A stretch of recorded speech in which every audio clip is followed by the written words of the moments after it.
Hey, what's going on, guys? Flick here, and welcome back to another episode of U-Squad Stars of York City. In today's episode, we're going to look to finish up December, so that way we can get into January for the next episode, and hopefully make some new signings to the team.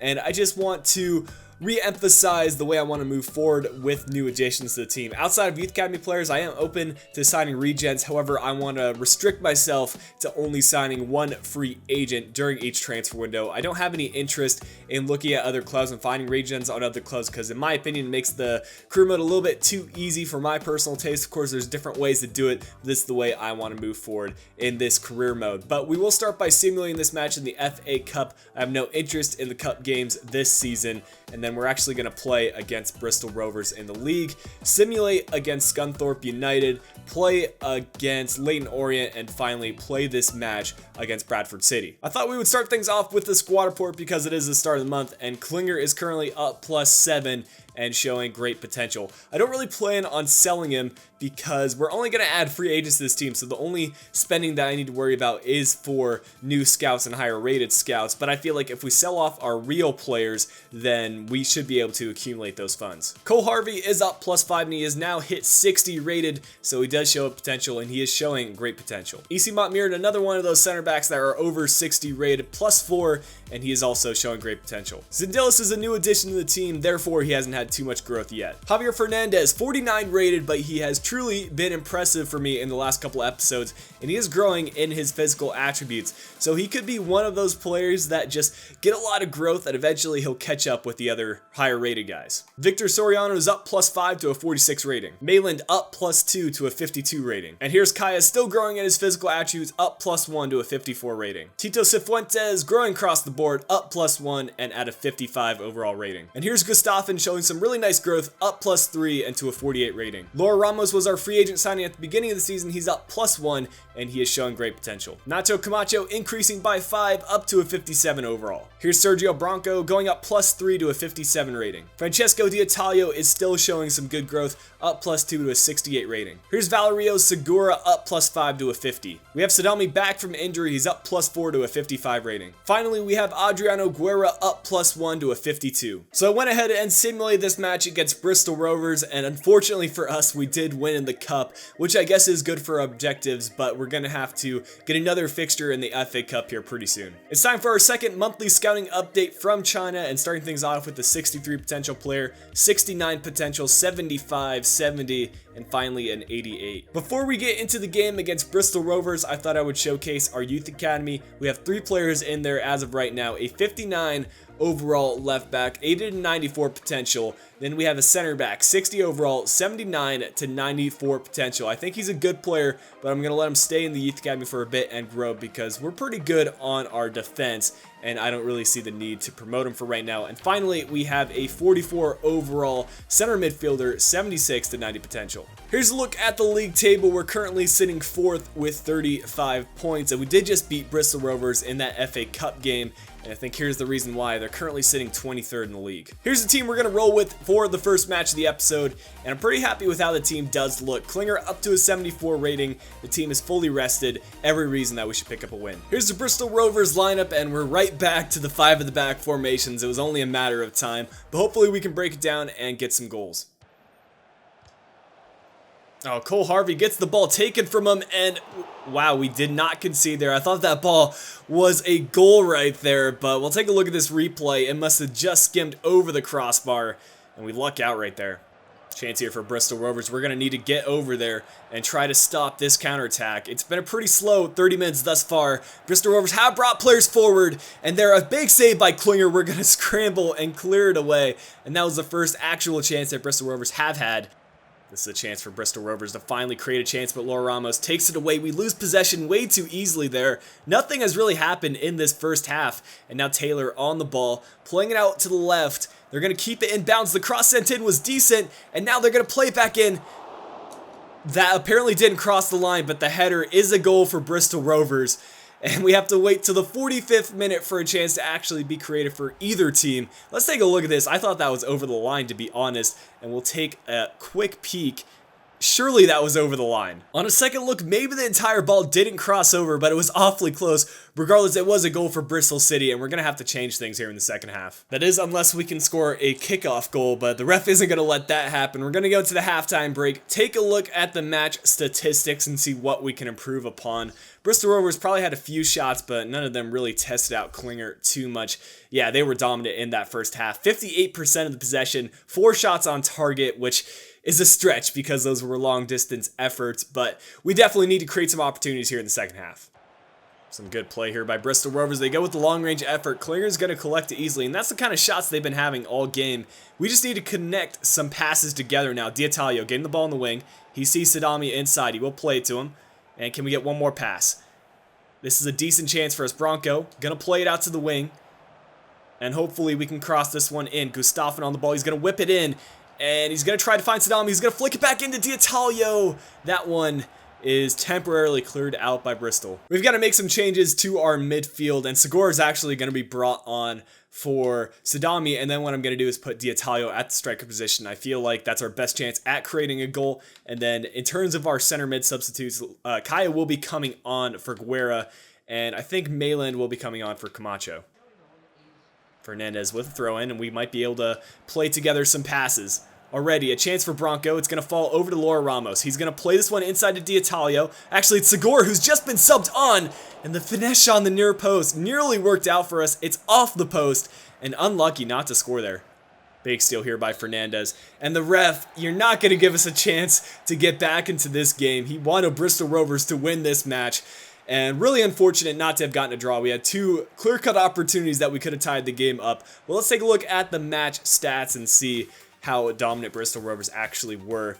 We ended up getting those 2 shots in the second half, but Bristol Rovers, I would say they deserved the win. 9 shots and 6 on target, also dominating in possession. Unfortunate though, and we're going to look to improve in the next match. Monthly scouting update coming in, this time from Saudi Arabia, starting things off with an 85 potential player. 77-92, we will sign up Yuman Belal and continue on now. A 93 player, and finally an 85. Our next match will be simulated against Scunthorpe United, who are in some decent form, a win, a draw, and a loss, so about as average as you could get.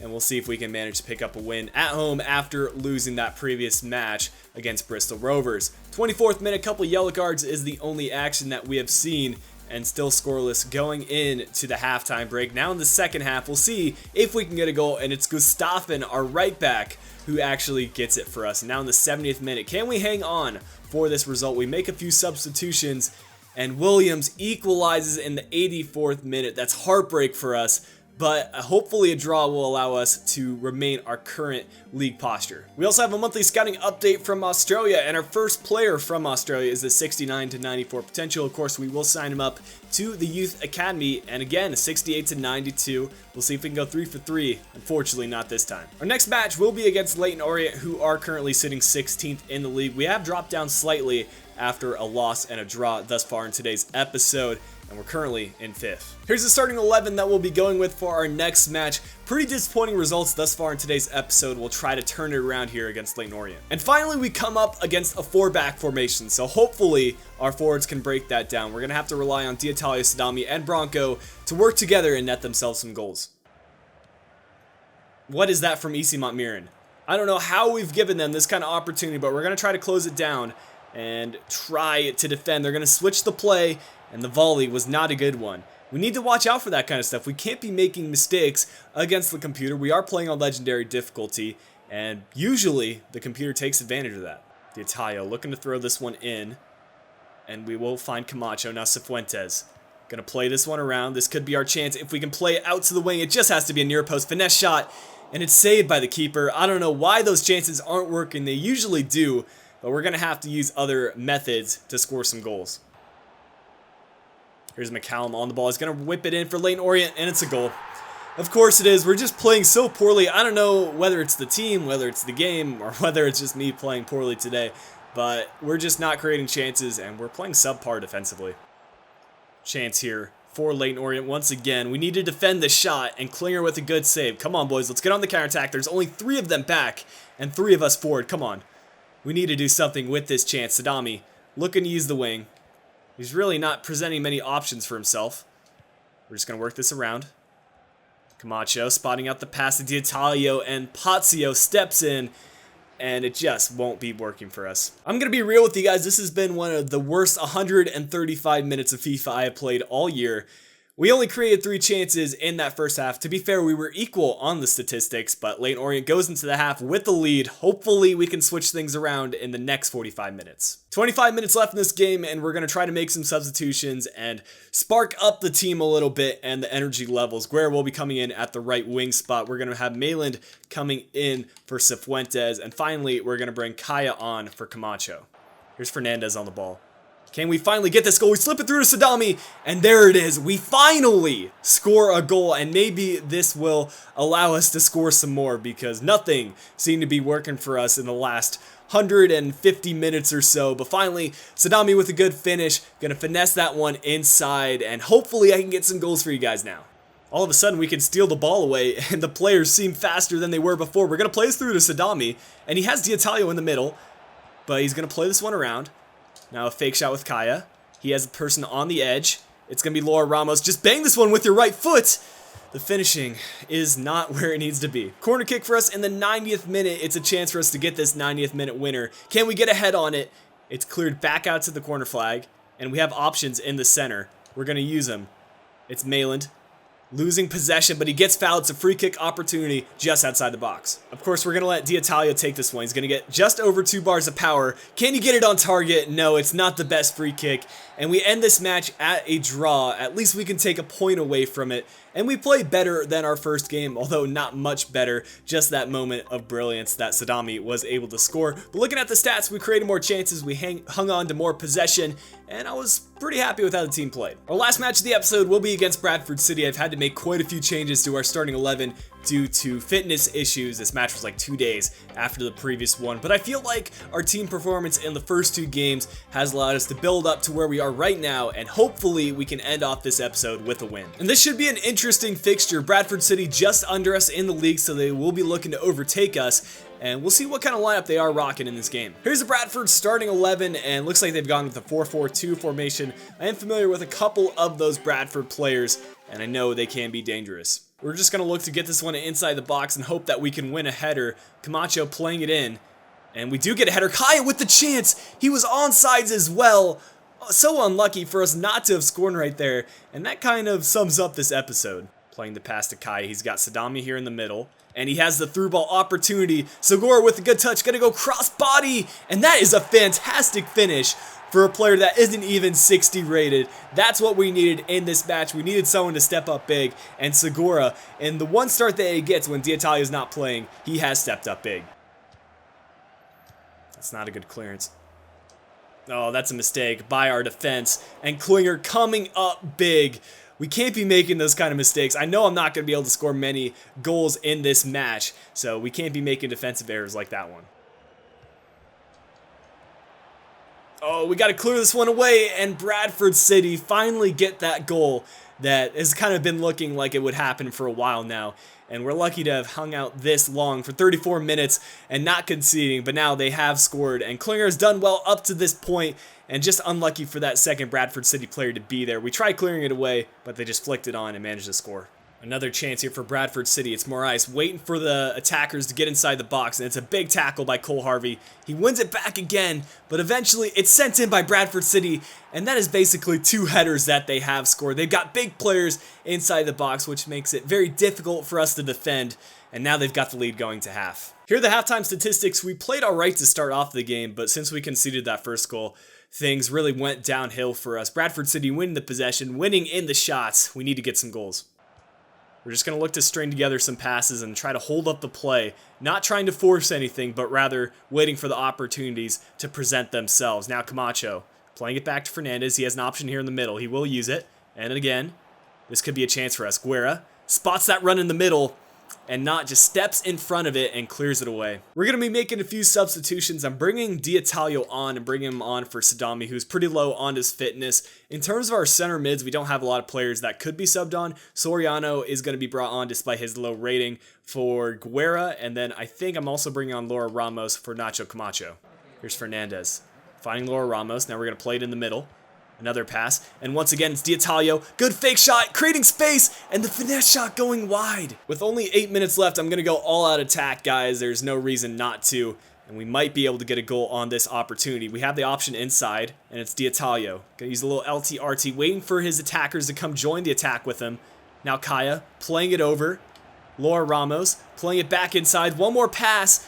And maybe we're doing too much. Victor Soriano trying to play it in the middle. Ref, that's got to be a foul, and we win a penalty. We needed a little bit of luck on our side, and with only 4 minutes left in this game, we got that luck. Now, we do need to put this chance away, though. D'Italio will be taking it for us. We get it in the green, off to the right, and the keeper is going to stay stationary. We get the goal to tie things up. Again, I'd be okay with a draw because this episode has been a struggle, and I would take 2 points out of these 3 games, considering how well the CPU has played and how poorly we have played. But I'll still try to push on and not go all out attack, but go ultra attack and try to get this win. Well, here we are at full time, and again, we created chances, but our finishing just wasn't the best. We got lucky for us to win that penalty late in the game, and eventually we did get the draw. And I'm very thankful that we had a strong start to the season, so we can slip up here and there and still probably qualify for a playoff position, hopefully advance to the championship by the end of this season. But guys, that's going to wrap things up for the episode today. Hope you have enjoyed it. If you did, make sure you drop a like down below. Subscribe if you are new to the channel.